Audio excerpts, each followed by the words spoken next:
Spoštovane in spoštovani, vabim vas, da se v soboto 7. junija pridružite paradi ponosa v Mariboru. Vabim, da svetu in Sloveniji pokažemo, da sta skupnost in sprejemanje različnosti glasnejši od sovražnosti in seveda diskriminacije. Maribor se bo že četrtič ovil v mavrične barve, zato gre velika zahvala organizatorjem, Mladinskemu kulturnemu centru Maribor ter seveda vsem, ki se boste udeležili sobotnega shoda po ulicah Štajerske prestolnice.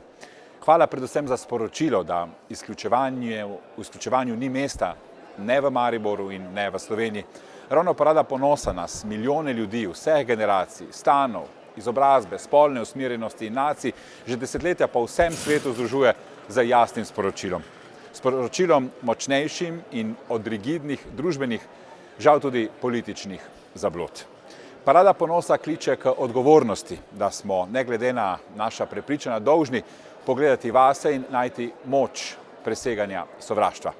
Vsak korak parade je korak naprej, k bolj vključujoči in tolerantni družbi za vse nas, ker se zavedamo, da normalnost današnjega dne lahko hitro postane drugačnost jutrišnjega.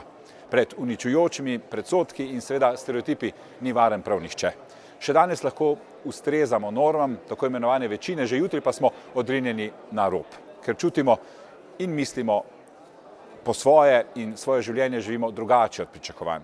Zato odprimo svoje srca ter se solidarno postavimo za vse, ki jim kratene človekove pravice, ki so deležni zmerjanj in sovražnega govora. Spoštovane in spoštovani, Maribor bo v soboto ovit v mavrico sprejemanja, mavrico prijateljstva in solidarnosti. Kot pravi slogan letošnje parade bomo preglasili sovražnost. Ta trdovratna in žal še vedno prisotna je tudi v naši družbi. A trdovratni in združeni v boju zoper njo smo tudi mi, skupaj, vsi. Nasvidenje v Mariboru, v soboto ob 15. na Trgu Svobode. Srečno!